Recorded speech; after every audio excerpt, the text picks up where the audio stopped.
Hey everybody.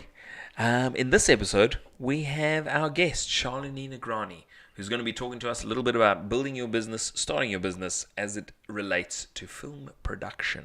Coaching, mentoring, all kinds of good stuff. Yeah, totally. While we drink some wine, drink some beer. So hang around. It's going to be a good show. Enjoy. Who are we? Nobodies! Speak for yourself. Okay. We're Canadian filmmakers with the dream of surviving financially on the backs of our films. Welcome to our show where we bring people along on our film journey. Maybe we can learn a thing or two. Maybe we can teach people a thing or two while drinking beers. I mean, if you can't drink beers while filmmaking, what's the point? We are Fable Forest Films, failing our way to success. Welcome to Jurassic Park. I mean, our show. First frames first. Are you thinking really hard? Welcome to episode 48 of First Frames First. My name is Adrian Konstetten. Every time I keep hearing Heather chuckle. In the background there. She's like, what an idiot. I married a fool. I'm Jay. Welcome to the show. And this is our guest, second time guest, Shalini. Yeah.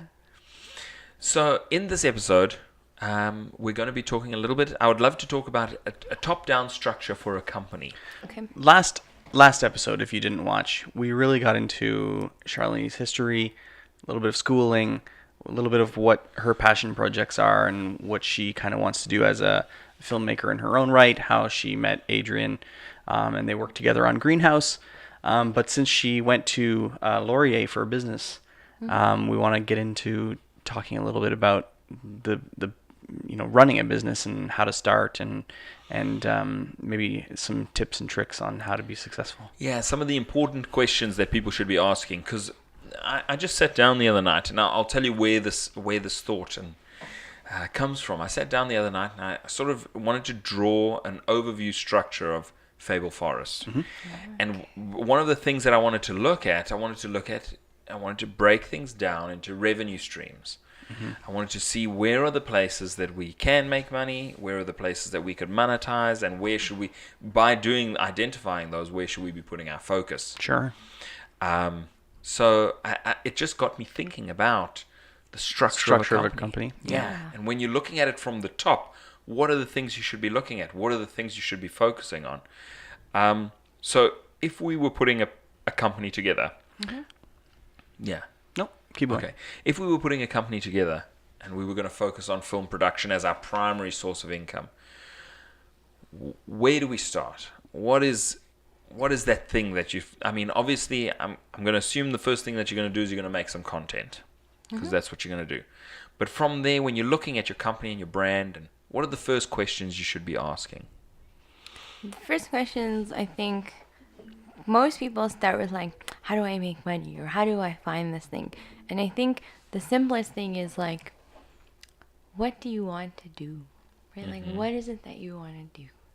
And is there a need for what I want to do?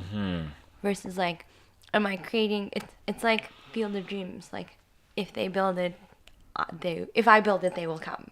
That doesn't exist in the world of business. You have to build something that there's already like a gap or a need in the market. Or it couldn't even be like, I like what you said earlier in the sense you don't have to be the first person. You could be the second or you could be the third because you're doing it in a different way. Like if you think about, I can't remember, but there's 2 tire companies and the first one is, we're second best, but we care more. Goodyear like, and... Also, yeah. It's totally cool if you're the 50th person to make a Christmas movie. Exactly, because it's less about like, because every Christmas there's this surge of like Christmas, or like even if it's Christmas music or Christmas stuff. And the other thing is about thinking like, this is the core of why I want to do in the business. Like, is it impact? Is why? Like, it's the why, right? Like, I want to create content or create film, but why? Is it to like is it to make money? And that's okay if it's to make money, right? Like, that's okay. Although probably a poor decision. Not necessarily. It depends, right? Like, because that's not the hope. Right? No, like, but the problem is statistically, okay. if you want to make money at being a filmmaker, that's one thing. But if you're getting into film in order to make money, the numbers are against you. Sure. Yeah, true. But I'm sure there are people who get into film who end up making a lot of money. Yeah. And if that's I totally believe in like law of attraction and that kind of stuff. But in terms of a business, you have to think of like, why do I want to do this? And like I guess if it's easier if we use an example. So with Fable Forest, like, why do you want this to be a company? Yeah, I'm asking. I'm thinking. Because and to be honest, now just to be honest, I have been thinking this for the past couple of weeks, because the business sort of videos that I've been watching and listening to, people tell you got to identify your why, because your why will make you work harder. If it gives you something bigger than money, if it gives you something bigger to work towards, you will tend to work a lot harder. And so I have been trying to think about a why, a mandate for Fable Forest Films as to why we want to do this.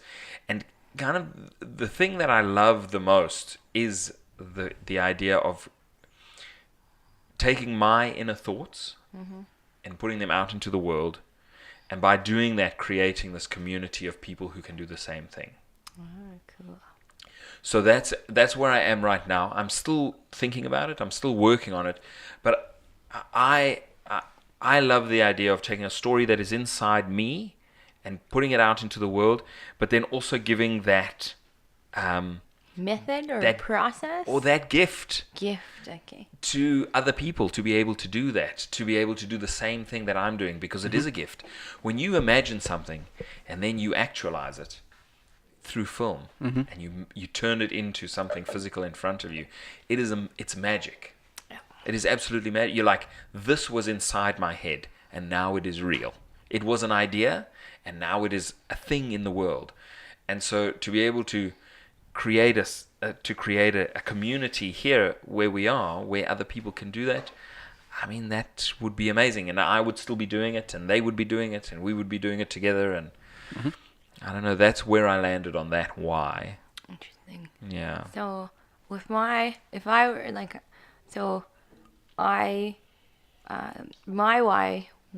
I were to start a company, would be impact. Like, how do I do something to change something? And then once you have your why, the next step is like, how do you measure it? How do you know you've reached your why? Yeah. So like, if yours is like to create a community or create a piece, then essentially I think you've already been successful, because your influence in my life has like caused me to do all of these really cool things, and I consider you like someone as a mentor who I go to, who talks about like film stuff and all of these cool things. Yeah, absolutely. So like, if you look at your why, you've already achieved it. Congratulations. I should just quit now while I'm ahead. No. Keep helping people.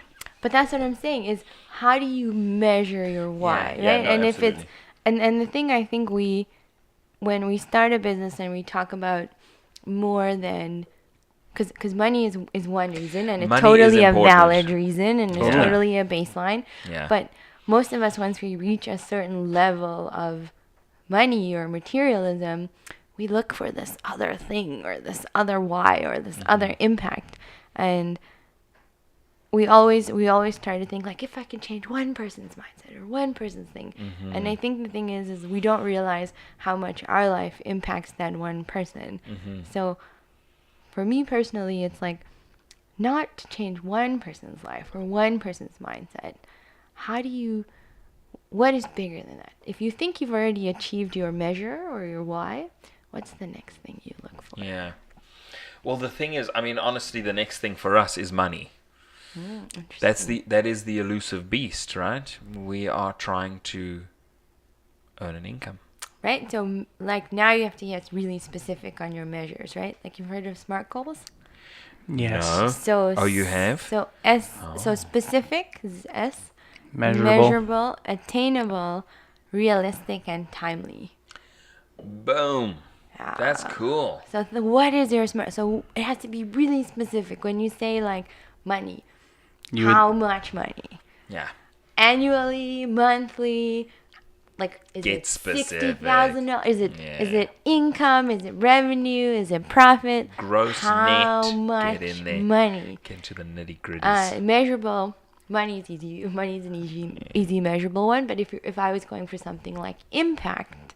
Yeah. How do you know? How do you measure that? Is impact like a survey that I sent out at the end of my film? Like, did it change your mindset on this topic? Yeah. How do you measure? How do you measure your goal? Like, right, like surveys are a good way, or even like cool thing about the internet is you can create polls, or you can create survey monkeys, or those kinds of things to pull your audience. Or even with podcasts or videos, you can check like views, right? Like it can be, I want 10 unique views on this page per month. And it doesn't have to be something crazy. Like we're not going for like 1 million. We want 2 views of this show on YouTube. Oh, see? In the next year. I will do it. I'll do those. You will watch the 2. You'll watch it twice. But you're not being Achieved. specific enough. Unique views or delving that are not Adrian. Fair enough. What? That could be your views. Like, Adrian watch, that could be your thing, yeah, right? You like, could be okay with that, yeah. And then attainable is like, is this something realistic? Yeah. Attainable and realistic are very similar. Because I have been to people's homes who have, you know, they've also watched The Secret and The Law of Attraction, and they've done the Jim Carrey thing where they've written a check to themselves for a certain amount of money, and you're just like, oh, that's an unrealistic number. Like it's just not gonna happen in this, like, lifetime. Yeah, with all the things that you're doing, that's not a number that'll land in your lap. Like Jim Carrey, I think he wrote himself a check for $1 million. Yeah. I think it was $1 million. Yeah, and he was starting when he was in high school or something. Yeah. Oh, it was. Or early 20s, like when he was really like not famous trying to be a comedian. But the point is that getting cast in a major, you know, it happened eventually. But I suppose you got to work towards those things. So you come up with your why. You come with your why, and then you have to get really specific about how you measure your why. So your why has to be specific. Like, is your why, I want 5 people to, your why is, I want to share my story, right? Like that's what I think your why is, and my why is I want to create an impact. But the specificity. What is your why, Jay? Yeah, what's your why? Yeah. Well, I mean, I think if we're gonna keep this shortish. Oh, you're going to see. Here's the. I was gonna. No, I can get into it, but I was gonna say that it was interesting because talking to another good friend of yours, Chris, Money Man, old man. Old man Chris Watson. Yes, he was also said something very similar, if you remember, which was, you know, if you're going to come up with a dollar figure that makes sense for a greenhouse as an example, right? Yeah. And you want to make X dollars for it to be a profitable thing. And now you have to decide how many people need to be able to see it, at what price to be able to get to, and how are you going to get those people? So using SMART goals to make a very specific statement, so you know, I need to have 840 people see this at $3 to do XYZ or whatever, and this is what these SMART goals are. Within the next 6 months or whatever. Yeah. So that's the thing with the SMART goals, and the thing I had to realize with SMART goals is that sometimes you can create one in like 5 minutes, but the most important SMART goals I've ever created took me like 3 months to conceptualize, like a long time to like, what am I actually like? I would read the SMART goal and be like, I guess this is okay. And then a month later, I'd revisit it and be like, no, I can refine it. Yeah. I think there's some magic when you actually write things versus type things, because it's all about like connecting your brain to your arms and your nerves and everything. So then R is realistic. Attainable is like we're not going for like 1 million views, right? Like we don't have 1 million friends. Realistic. And we're not making a video that is worthy of 1 million views. Or You like know what that. I mean? We don't have a budget, right? And realistic is the same thing as attainable, but it's more like, am I in reality? Like, am I not thinking about these castles in the clouds? And then timely is you have to put a timeline. Yeah. Human brains, if we don't put a deadline, we will just procrastinate forever. Totally. If I say to sit in the cave. well, if I say to you, you have a week to do this 10-minute thing, you're going to wait till the last day before you do this 10-minute thing. It's weird the way we do that. Yeah, but then you have to create these boundaries or these systems so that you... Oh, jeez. Is that okay? It didn't break? Nothing shattered? That was just a cell phone. Nothing serious. Just a prototype from... You don't It is even a prototype, put it in a and case. it's fine. Boom. Way to go. Piece of machinery. So yeah, so it's this why and then it's the smart. But then you also have to look at revenue, right? Like your revenue streams, your profit margin, and you have to get very specific about this is the revenue I need to. Are you hiring people? Are you doing it all yourself? Are you selling your time as a service? Are you selling with video? There's a lot of different things because you could sell your time, which means it's very directly correlated to 1 hour of my time is $100 of revenue. Or you could say I'm going to put this video out there on YouTube and monetize it, and then it's done, right? Like you spend X number of time, and then you put it there, and you're like, okay, I needed to get X number of views before I actually recuperate my costs. So there's two ways you look at it. So you look, am I selling my time per hour of like directing time or editing time, or it's video production companies are so fascinating because it's this combination of goods and services. A lot of other industries don't have this combination thing going on. They mostly have like you have a consulting firm that it's completely services, or like doctors and lawyers, it's completely time based, or you have like what I do is website production, and that's completely services based. Versus like manufacturing companies are good based, or retail stores, or most companies are one or the other. But video production is this like really cool amalgamation of both. So you have to initially you have to pick one, and that doesn't say like if you pick one. It's like with your target market, you pick one, but that doesn't mean like if someone who's outside of your target market, or if you have an opportunity outside of services or outside of goods that you can't do it. It just means like it's like if you think of a retail store that's like meant for like Walmart, right? Like actually Walmart's a bad example. Like Costco, like the most people who shop at Costco are like baby boomers in their like past their 50s who go there all the time. But then if I walk into Costco, they're not going to be like, you're not in our target market, we're not going to sell to you. They totally are open. But because Costco is so focused, because they started their market on like small businesses and small enterprises, but individuals totally buy Costco memberships. Sure. A lot. Right? Yeah. And they never say like, oh, you're an individual, you can't do this. Like those cash and carries. Right. Used to, yeah. So they're like, if you're a business, you can buy here, but if you're an individual person, you can't. Yeah. So it just depends, right? And it depends. And then this is what I say to most people is like, they try to like, I want to target everyone. And I'm like, just because you're targeting a specific focus group doesn't mean you're saying other people can't come. Yeah. It's just like with Muay Thai. The Muay Thai documentary, yeah, that you guys are doing, it's specifically targeted to people who even know what that is, right? Yeah, totally. Or like, a lot of people are like, what is that?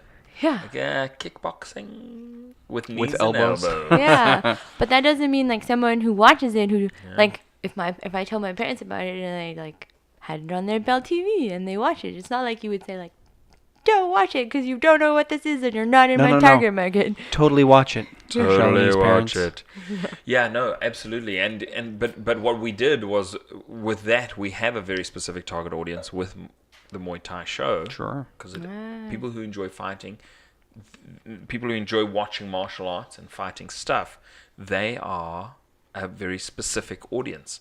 Yes. Some people do not watch it. And we found that out because we had a screening and many of the people we know were not interested in coming because they're just like, we don't like fighting, we don't like UFC, we don't like anything. But the people who like UFC, who like martial arts and who like fighting, they love it. Yeah. And they came. Come for the fighting. Stay for the story. And it's almost like that one's a bit interesting because a part of it is, are you paid per hour or are you paid per episode with that one? We're not paying anyone. Like who? I mean, paid. Like doesn't Bell pay you? Per season. We were paid for the entire season. For a season. So that means you're this good. And we did pay people. Right. So relax. The people you're paying, they're selling their service. Yes. But you're creating this product, which is the video that you publish. And then why it's a product is because once you have it published, you don't have to do anything anymore. That is a fallacy. Really? You have to do more stuff? Sure. So this is now a bit of education for you and the distribution of film and video. Once you create a documentary or a film, you are selling that for the rest of your life. Yes, right. The selling piece is different. Like there's always going to be selling in every product you create, right? Okay. Like any product you create, like a retail store, or like even ebooks or books, you're always like, that's why our authors go on book tours and stuff, but they've essentially created a book or a movie or this they never have to dive product, back into and they it. never have to recreate it. Versus if you think of a lawyer, depending on the client, they may have to redo, or a doctor will perform heart surgery 600 times in their lifetime. So versus like, this is the thing. Selling it is like completely other ball game. That's when you get into the marketing and the business development. And like the cool thing about selling it is you can do it any way you want. So you can do it by getting a huge partner and getting them to putting their, like with Bell, putting their name on it and getting the like that's the authority or credibility of combining your brand with someone else's brand. So you're using someone else's brand loyalty combined with your experience to reach a specific market. I mean, having Bell put our show out and the number of people that have seen it and seen our logo in front and have gotten the chance to watch our show, the show is probably the thing of ours that people have seen the most times. Totally. Because it had formal distribution to millions of people. Right, and that's one way to start a business is you have this strategic alliance or strategic partnership. Like for Bell, it's really positive to partner with you guys because you guys have the expertise or the skills. And you're partnering with them because they have the brand, the know-how, the reach, and the channel, and the channel, and the distribution. Correct. So that's one way to do it. There's another way to do it is where you create your own brand, right? Like Fable Forest Films, like it is a brand. It is a brand, but a lot of people don't believe in partnering with like big corporations, which is totally fine.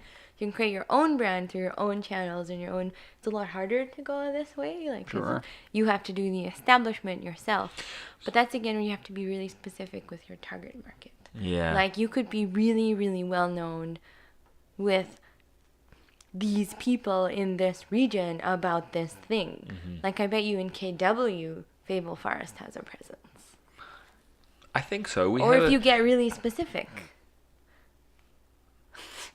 Let me tell you something though. Yeah. We have a global podcast audience. Really? Cool. This is my dad listens from South Africa. So. Oh, true. Did you hear the unbelief? Really? Cool. Kind of quizzical. Yeah. Well, the way you described it was very not like it's totally that at not. all. Yeah. No. Well, my parents live in Zimbabwe, so you know. Are they still in Zim? Yeah, my dad like stays there most of the time. Then my mom comes back randomly. Yeah, my mom's coming back next week, so I'm really. I didn't even know that there were people still living in Zim. Yeah, there are people in Zim. They just don't have money, but like they have bond notes. But we can talk about that later. Yeah, economic collapse in Southern Africa. I'm trying to think what other business stuff I can talk about. So let's say, for instance, you're putting this. So you develop your why. You're like, I want to do this because of this. Also, in that, I need to make some money. So you're like, okay, now the thing is that obviously aligning yourself with a huge corporation that is going to help you get your product out there, a lot of people would do that. That is this is why shows like Shark Tank exist, right? So you have a small entrepreneur that needs they got a bit of big fire. dog to help them move. expand, right? And they got a bit of fire. They're going to put in a lot of the the juice that needs to go, and the big company just needs to sit there and be like, we're going to do what we do. The other thing I would recommend is this idea of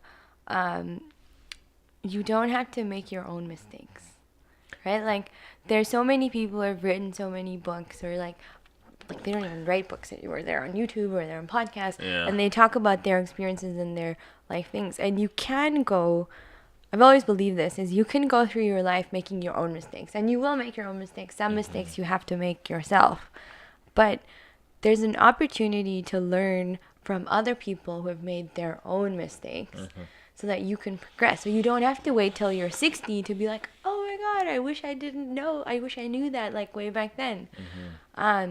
It's kind of this idea of like, I think reading is one really good avenue. YouTube is a really cool avenue. Even like simple things like Instagram or Twitter, you can kind of find knowledge or information about certain things, about people who've made, like, oh, when I started my production company, I did X, Y, and Z, and I didn't really like this, but then I like that. So my the favorite company I went is like Participant Media. I don't know if you guys have heard of this. It's the guy who started eBay. He founded Participant Media. I can't remember his name, but he they do films like Black Cove or The Help. It's all these films with like a message about the individual against society. Yeah. And for the first time in my life, I was like, oh my God, there's a business guy who does film, who like has a message. So I look at this guy as a mentor. Or not even like, I think mentors have like a more personal, but that's my definition. No, for sure. But this guy, like I check him out on LinkedIn, or not him specifically. I check out the company on LinkedIn. I like check all the stuff that they do. How do they promote things? And you learn like your hero. Yeah, you learn from their mistakes. The person that you're aspiring to be like. Yeah, you have to find that role. Yeah. It's like a role model. Yeah, you have to find that person, because one, as humans, we need to know that what we're trying to do is attainable by a human individual or a human corporation. But then they help shape your SMART goals. But they won't ever do your SMART goals because they won't know you personally. Your mentors are the ones that help you write them. Yeah. So I will say that I just listened. I've been listening to Masterclass, which is like so it's a series of the people who are the best people in the world at these certain things, writing, filmmaking, you name it. And for Christmas last year, I got all access pass to this website with all these great people. So I've listened to Ron Howard, Martin Scorsese. It's amazing. Shonda Rhimes. I've listened to them all and watched them all. And right now, tonight, in fact, while I was cleaning the house, I was listening to James Patterson talk about writing. And he was like, get yourself a mentor. Yeah. Phone people. Ask questions. Get yourself a mentor. Like, find someone to help you navigate these things. Like, you just reach out to people and ask them questions. So I think one of the places that we're at, if we can talk about something specific, is, I think we have our whys, and our whys are probably, for filmmaking, are probably very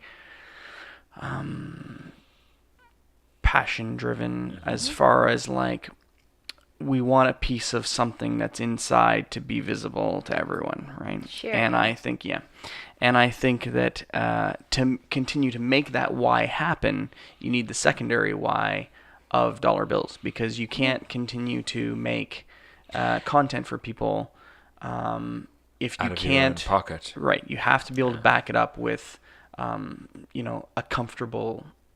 a sense of comfortableness, like we talked about last show. You need your food and your security, and then you move up to the next piece. You can't keep creating if you don't have the basics covered, which are, the ability to go and do it. So I think that's the secondary why. So where we're at now is, a number of projects in, 2 films, a documentary that we own, a number of concepts, some short films, etc., knowledge and experience at the people level as well. So not just product, but also service. A number of different things. Now, how do we take the things that we have, and historically we haven't been the best at monetizing those items, making that start to work for us, right? So right now we're in the midst of shooting our first horror film. So this is good. I just want to make sure the red light was still on. Somehow I couldn't see it. But this is our first foray into saying, okay, it's time to make a piece of content that we know that there's a market for.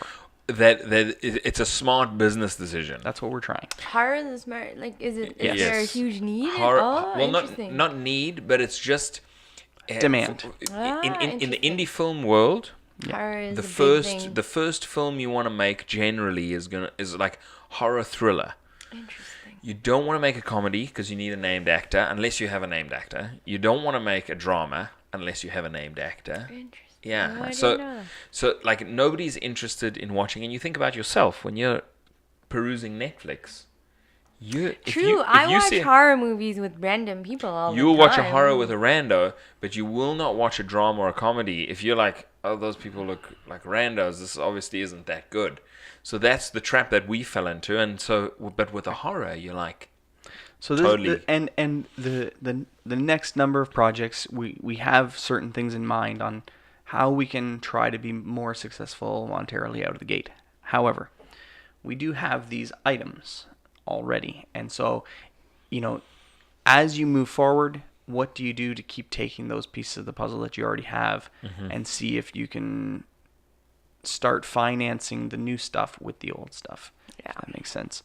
Yeah. So that's part of the thing that I wouldn't say keeps me up at night. I sleep pretty well, but it is one of the things that I like to think about. Yeah.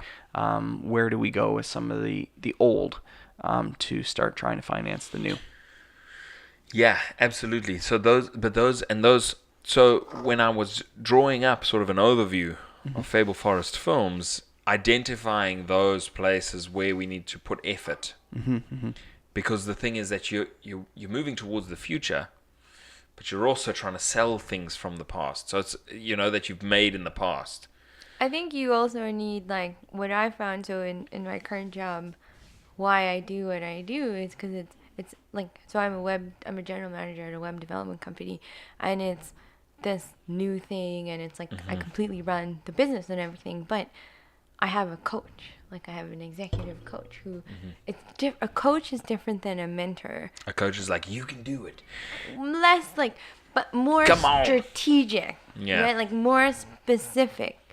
Right? Like a mentor is someone you talk to and you're like, I have problems, or I need some motivation, or let's catch up, or like a coach is like, here's my SMART goal. What am I missing? Like, here's a defined draft of what I do. So earlier this year, I did start like my own kind of career consulting company. Heyo. I've put it Is this free? Did we just have a free consultation? No. The bill is in the mail. Oh, it's not free. Copy that. I can totally do it. Like, because I think this is. It's funny, but the wine that you drank exactly equals the amount of your bill. I know, right? This is very expensive. No, that's so cool. Vintage, right? It's totally so I vintage. put it a little bit on pause because I moved and life stuff has like happened. That. But now That's right. I just really want. That's right. Yeah. I remember that now. I remember you sending me information about your. I've been on your website a couple times. Yeah. Okay. You had a website. Yes, the years career ago. coaching. Yeah, that's right. Yeah, Oh, career years coaching. ago, Yeah. yeah. I went there. Yeah, so I still do some of that stuff, and I kind of formalized it a bit more. Okay. I did this like online certification and kind of stuff. But what I realize now is that You should never say online certification. You should just say certification. I have other certificates that are not online, but this one was online. But you don't have to say that. You just say I am certified. I'm totally certified for a bunch of stuff. This is a little bit of real life coaching that we're doing. Okay, well, thank you. This is from the old guys. Certified. Because when you're like, I can marry you. Sure, I have an online priesthood ship. Priesthoodship? You know what I mean? Yeah. You gotta just leave the online. Okay, I am certified in a bunch of this stuff. Wow. I mean, you can't take it back now. Priesthoodship.com. What I started is like, for me, where the money comes from is why I keep my day job, right? Like, my day job is general manager in a web consulting company. Yeah. But then the other stuff is like, now I realize that also, like, I'm in my 20s and I want to just build up this brand and this reputation. Mm-hmm. And so I just decided I want to do, and I started like about a week ago. I started talking to some of my friends and trying to find more career coaching clients.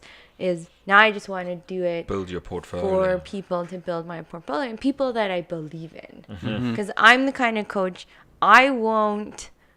A lot of people pay coaches because they do stuff for them. I.e., your coach will build your SMART goals, or your coach will do this, or your coach will, and that's why you pay them. But I am not that coach. I am the coach who will help you, but you are the one who's actually at the helm. You're the one who has to do the work. Amazing. I don't really do that much work. I just talk to you and help you like figure out the process. You're the whip cracker. Yeah, but also I believe that every individual has the answers within them. They just need to know the right questions. Totally. So that's kind of the coaching I do. Yeah. So Fable Forest needs someone. Yeah, totally. Because I need a way to get back in the game. We totally need someone. So like, what I would also say, I agree with you. It took me making a number of movies before I realized that I had the tools to do whatever I wanted to do within my reach. I always thought I needed this, or I need this, or if I only just had this, But you have whatever you need to make it happen. You have that stuff. You know what I mean? And you just need the right person to ask you the right questions, or to know the information, or to read it, or to share the knowledge, or like sounding board almost, but also like targeted sounding board, if that kind of makes sense, right? Like that sense of like accountability even. Some people just need someone to be accountable to that's external to them. Or some people just need someone external to ask them the questions they were thinking anyway. So let me ask you this question. For people that are just starting out in business, let's pretend film, but it can be just any business. And they want to go on the hunt for coaches and mentors and things like that. What are some of your bits of advice for those types of people? You have to find a coach, when you look at them, it's working for them, right? Like if you find a coach and they're the ones that like aren't really like calm about stuff, or like they don't do their own SMART goals, like do your research on your coach. Like a lot of coaches will offer a free consultation with them. So in that, like ask about them. Like if you're looking at like, I want to be a successful entrepreneur in this industry, you may not need a coach in the same industry because a lot of things are transferable, but has that coach actually ever run their own business? Have they started? Have they failed? I find people who failed know more than people who've just been like lucky and successful the whole time. Totally. Sure, we know things. Right? So I think you have to find someone, you have to really look at that person and be like, and like people, when someone's lying, or when someone is like being the salesperson. So you're using your gut. You have to listen to your own self.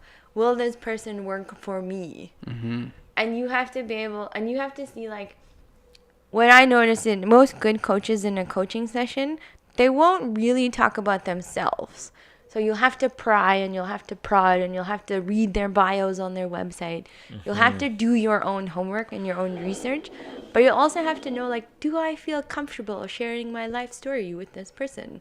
Because you have to be open. And you have to talk about your emotions. Like, businesses, like starting your own business is an emotional thing. Like, it's hard and it's challenging, and there's all this life stuff. And you have to feel comfortable talking to that individual about all of these other things to help you narrow down this one thing. And you have to look at their face and be like, is this working for you? Are you successful? Do I like you telling me things? That, and are you walking the talk? Like, a lot of coaches out there will be like, I'm a coach because I can't do this, or like, no, like, and you'll be able to see that. Like, just trust your gut.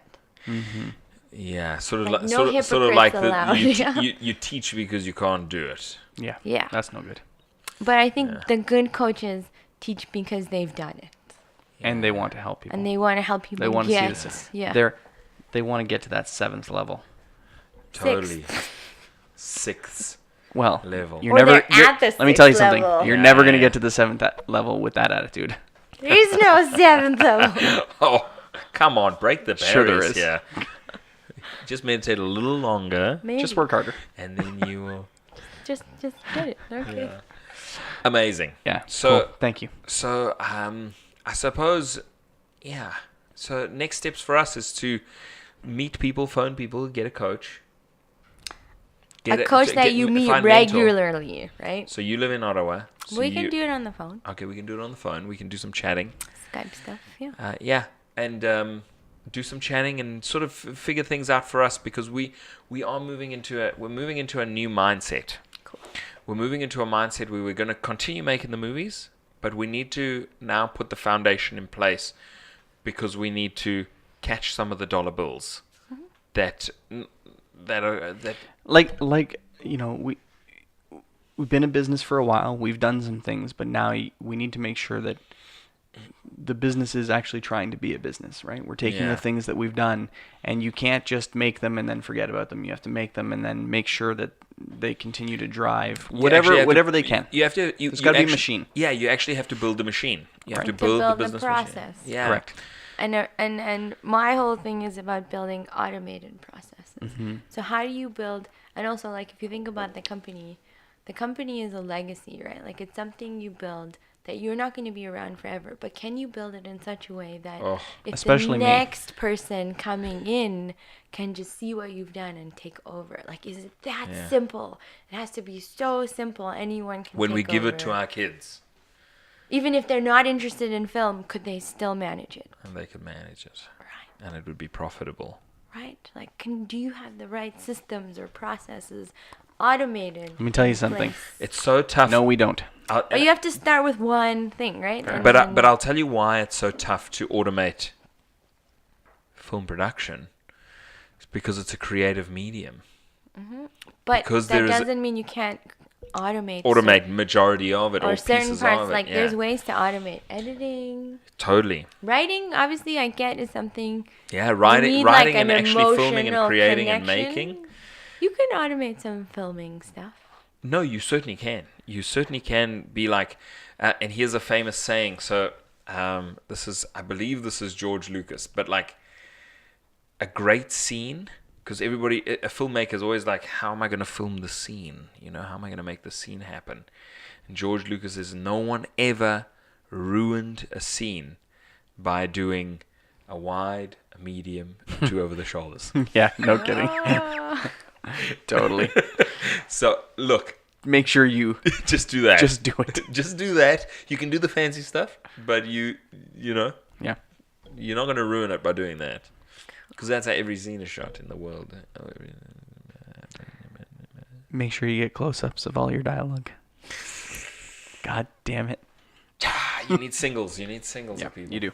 Okay. So, Shalini, I have a quick question for you. Yes. If you had to make your ultimate fictional film, what would that fictional film be now, today? It doesn't have to be for the rest of your life, but right now, we're going to give you the money to make any fictional film you want. Oh, shit. Oh, man. Any amount of money? Yes. Okay. You have. That's exciting. It will be the budget to make your ultimate movie. What would it be? Fictional. Got to be fiction, because let me tell you something. Documentaries are fine, but nobody, like, you can do any documentary you want. Story. It's exciting. I know. Are you thinking? Oh, totally. This is coming around to you really too. Cool no, I can't tell mine. You can tell another one. Oh, sure. Think of another one. Another one? He doesn't want to give anything away. He doesn't want to give away any secrets. Because he has some diamonds, some treasure troves buried in his brain muscle. You guys think? Yeah. I would probably make the next movie. I would probably make. Okay, I got mine. You ready? Okay, go. With any budget, this is gonna have to be a major budget, but we're going to tell the story of the battle of angels before Satan fell from heaven. Whoa. Oh wow! So It's what the battle before the what happened to send the battle before Earth existed. Boom. So just a question, but like, is God a character that we see in this, like Santa Claus with the big beard?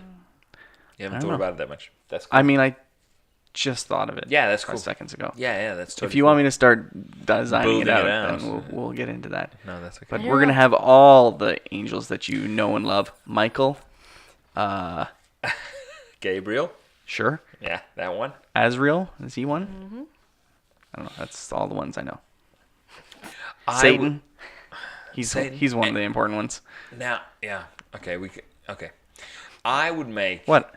He was an angel. No, I know he was an angel. Okay. But like, are you gonna in the movie? Are you gonna make him redeemable? Oh So yeah. that everybody's I'm gonna kind of make on his team. They're like 100%. it's almost like self-sacrifice. It's 100% he is the hero. Somebody has to take the mantle. No. Satan is the hero in this movie. Yeah, 100%. Totally. Like somebody has to. Like it's like it's decreed by God that somebody has to go down to take care of the underworld. No. And it's almost like self-sacrifice. Oh, I wouldn't build it like that. Oh no. I would build it like, we don't need your education. Oh, like they threw him out of heaven for a good thing? No, like Because he had this he was a different rebel and he had a different way of doing things, and God couldn't handle it. Oh. So he made him. And he was like, "You're lesser than me. You're out of here." But it's because he was dangerous. Oh. He was Kevin Bacon in Footloose, and all he wanted to do was dance. And it was against the rules. Against the rules. God is like the principal in this metaphor. Totally a principle. Okay, So I would make there's a film that We'd need a lot of money for this movie, right? Yeah. So there's a film that I wrote a long time ago called Shadow City, and it's a sort of a fantasy story about the world like a magical world that exists between the cracks of our world. So it is fantastical. It's not finished in terms of like I've written 2 or 3 drafts of it, but I'm not really happy where it landed. Mm-hmm. I would continue writing that. I would finish that, and I'd make that movie. Is this The Last Stand of Luke Commitment? No. Scratch everything I just said. I would make The Last Stand of Luke Commitment, Good which movie. is really close to being done. Just a couple things that need to change. This is a script that I wrote, and It sounded very similar to what you were just talking about. No, and this is in purgatory. Last Stand of Luke Commitment, or Limbo Town, mm-hmm. which the name would likely change to, is a story about a man getting out of purgatory, and sort of like this purgatory is a very structured place where you land, and then he sort of navigates purgatory, and there's some nefarious things going on, and so he needs to bust out of there and save the day. Yeah. It is cool. It's a very good script. Have you read it? Yeah. Fantastic. Yeah. And you enjoyed it? Yeah. Amazing. Yeah. Cool. I'm very happy about that. Shalini, back to you. The only thing that's coming to mind right now, and I don't know if this is a fully formed idea, I'm also one of those people who like think when I talk, like verbal processor. So right now I'm reading this book, Lucky by Alice Sebold, and she talks about, it's a memoir of hers where she talks about like when she was raped and then how she like manages this whole process. And so it's made me think a lot about women and the way like this objectification and this whole thing, like even in technology. So I feel like I would write, and I haven't, and I can feel like an idea brewing, like Like, it's been the past couple of weeks. I can feel like a fictional or creative idea. I just don't know what it is yet. But that would be the theme or the topic. It would be something around women in tech. I don't even know. Like, I feel like I almost kind of want to go like medieval. Like, I want to do like a historical kind of film. But very cool. Like, the cool thing you said was like you have the unlimited budget. So now my mind is going like a bit crazy because whenever I write a script now, I always feel like I'm constrained by budget. So I have to like write it in modern day times because I don't want to go like back in the day or like if you could, yeah. But if I could, I feel like I would go back in the day to like some of the writers like Mary Shelley and like tell her like she wrote Frankenstein. Totally, but you're behind the 8 ball here because they just made a movie about Mary Shelley. Yeah, I know. And I just think she's one of the coolest people. But what I mean is like go back in time and like because really do it well. Or really do something about like women. And the other thing I forget all the time women is in like history. Like I think of this thing like I'm a woman in technology, but I always forget that I'm a woman of color. Like I just don't think of myself that way. Yeah. But it's this piece, and so I feel like that's just the theme. I don't know what the story is. Yeah. Like, I don't know. I think it would be an individual story of like totally someone getting through something.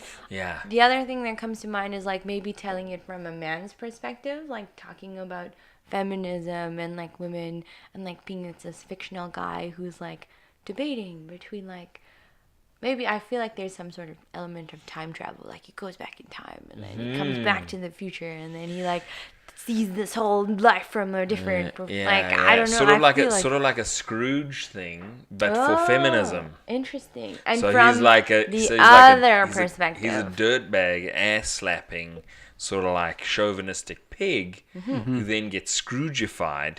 And is then shown, through history what women have been through, and it changes his perspective. Yeah, like he's like this super smart scientific guy that goes back in time, and then he's like, oh my god, like this lady, or like maybe he goes back in time and he realized like one of his favorite musicians or one of his favorite authors was actually a woman and not a man, because a lot of them had pseudonyms. Maybe he goes back and realizes Mozart was actually a woman, and then he comes back, he's like, oh my god, Mozart was a woman. I don't know. Like, this is the story that's coming. That's cool. Yeah. Oh my god, I know the name of the show now. What is it? Mozart was a woman. Oh. Love it. A show all about business. Alrighty. Oh, cool. That was great. That was a lot of fun. Good episode, guys. Good episode. Yeah. So, thank you very much, Shalini. Well, thank you for having me. If people want to find you out for you to coach them, where would they search for you, or where would they find you? So my Instagram is S.Nagrani, S.N.A.G.R.A.N.I. You can instant message me on there. I don't have a coaching website up anymore. I need to get that one up. But my current website is ironicallymodest.com. So Shalini actually means modesty. So I always used to tell a joke when I was younger. My parents were being ironic. So it's my website, ironicallymodest.com. Cool. And you got the .com, which is cool. Yeah, and so I don't have any content on there yet, so I'm working on it. Okay. I have the website. So if you're looking for coaching, and not for nothing, but Shalini's looking for clients, so she's not going to bill you millions of dollars just yet. She'll wait until she makes you huge. But she is going to make you do everything, as you heard. You're going to make you work hard. Boom. You have to do the work. I love that. I love that idea. I think that's good. You got someone cracking the whip, making you do the work. I think it's good. You're a bum, Mick. Yeah. Rock. I mean, he was Mick. I was being Mick there. I didn't even know what you're talking about. Yeah. It's fine. God. It's like your hair. Speaking of boxing movies. Oh. I just saw a preview today. With Creed 2? No, it's a boxing. I was watching the whole trailer with the sound off at the gym. Oh. It's a boxing movie about a Muslim dude who comes and everybody hates him and he can't box in Canada or wherever. But Mickey Rourke is his coach. Cool. It looks kind of awesome, actually. Cool. So I don't know what the name of it is, but probably just do an IMDb for Mickey Rourke. It's probably the fastest way to find it. But it actually looks pretty great. Amazing. The soundless trailer you watched in the gym. Yep. That one time you went. Here's the thing. More people are going to watch the movie now that I've mentioned it on our super famous podcast. Boom. 27 people. All right, everybody. Thank you very much for joining us. Listen, once again, dream big. Work hard. See you later. Thanks for watching. First frames first. Yes. First frames first. Thank you, Jason. Welcome. If you enjoyed, head over to our website, www.thefableforest.com. Check out our films and sign up for our newsletter where we will send you exclusive content. Hit us up on our socials, Facebook, Twitter, Instagram, always at The Fable Forest. And share our show with your friends. It'll really help us out a lot. Dream big. Work hard.